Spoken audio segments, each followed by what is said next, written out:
Hey there, this is Math 148. We are on section 11.1. Good job making it up to chapter 11, you guys. This whole section is about taking the derivative of log functions. And log functions can be slippery, just like an actual log itself. So I'm going to do a quick review here of log functions. So if we see this, log of 100.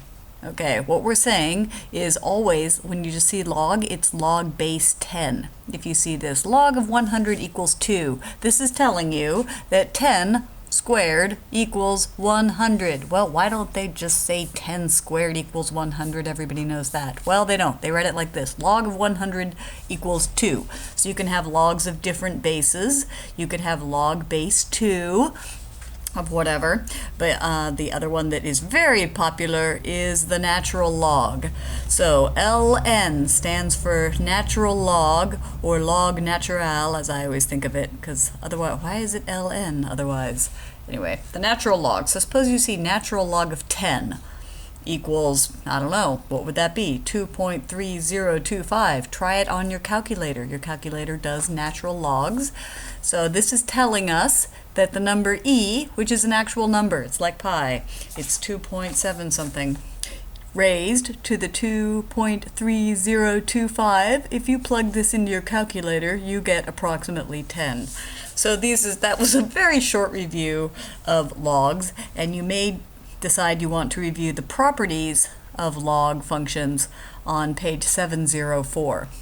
So we, for this section, are going to do the derivative of logs. And for the most part, for this section, we are going to be focusing on the natural log, because the natural log has a very beautiful and natural derivative. What is it? Okay, here's your new rule. Suppose y is some function that is the natural log of x. That's your function. Well, then the derivative of y is equal to 1 over x. What? Yes, it's that easy. So that is a lovely thing, and it makes these derivatives sort of fun and easy. Did I say the F word? Yeah, they're fun. Okay, question number 1. Here's an example of using this. You have f of x is equal to 4 times natural log of x. In this case, the 4 is a constant that is out in front, so we can just take the derivative. Using our constant rule, the constant stays the same. And now we're taking the derivative of natural log of x. That's just 1 over x. So your answer is 4 divided by x. So let's look at question number 2. This is question number 3. This is an example. You can also use the chain rule. So the chain rule we learned in chapter 9, and this also applies for these natural log functions. Suppose we have y equals 8x, and we want to find the derivative of y. I'm going to write it this way. dy, change in y with regard to x. That's the first derivative. So we can use the chain rule. You'll notice in this case the 8 is inside the natural log. Here the 4 was outside. So we can't just bring the 8 out in front like we did here. So now we take the natural log of 8 over x is 1 over whatever's inside the parentheses, that's 8x, times, now we're going to use the chain rule, the derivative of this piece, which is 8.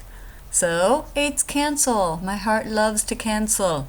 And we get 1 over x. That is the answer. So those are some examples of the derivatives for the natural log. These problems go relatively quickly. Here's another one. Question number 11. We have p is equal to natural log of q squared plus 1. P's and q's go together, not because of you're being polite, but because it's usually price and quantity. So the question says find dp dq. That was a very spectacular derivative thing I did there. This is the first derivative. Again, this is all inside the parentheses, so we start by saying that's 1 over q squared plus 1 times, we take the derivative of what's inside the parentheses, which is 2q. So the answer is 2q divided by q squared plus 1. Like that.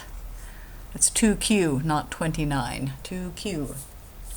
So here is an example. These questions, you have some on the homework that ask you to prove that two functions are the same using the properties of logs or by showing that the derivatives are the same. The first function here on question number 13 is natural log of x minus natural log of x minus 1. Notice these are all natural logs. They're all natural logs. We haven't changed to a different base yet.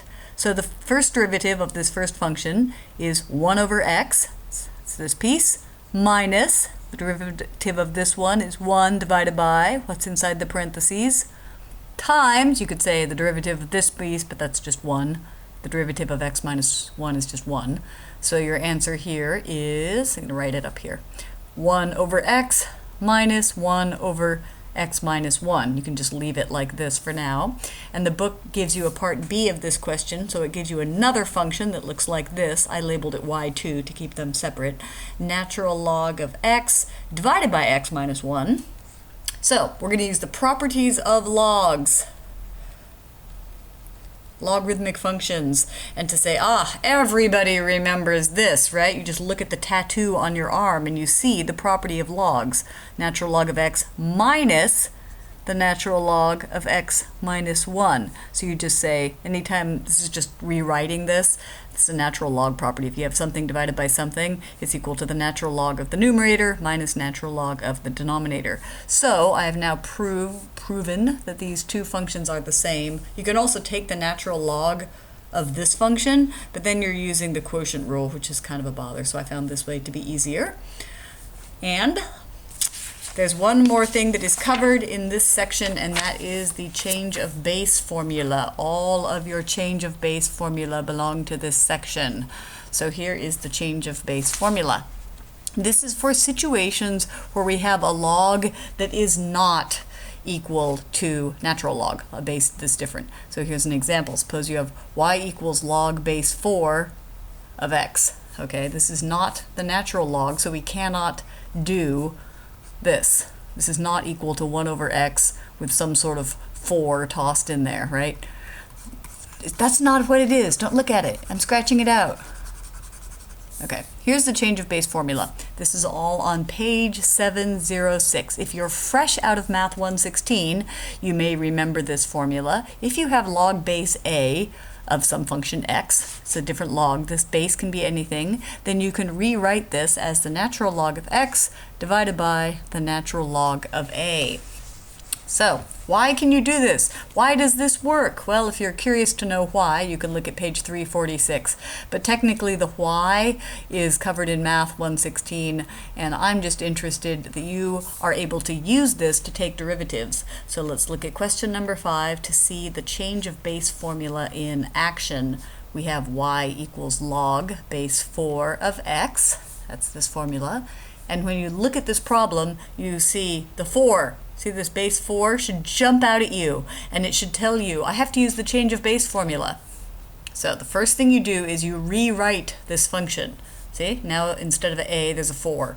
So we write natural log of x divided by natural log of 4. I have not changed anything. This is the same. I have not taken the derivative yet. Why did I do this? Because I can factor out the natural log of 4 piece in the front.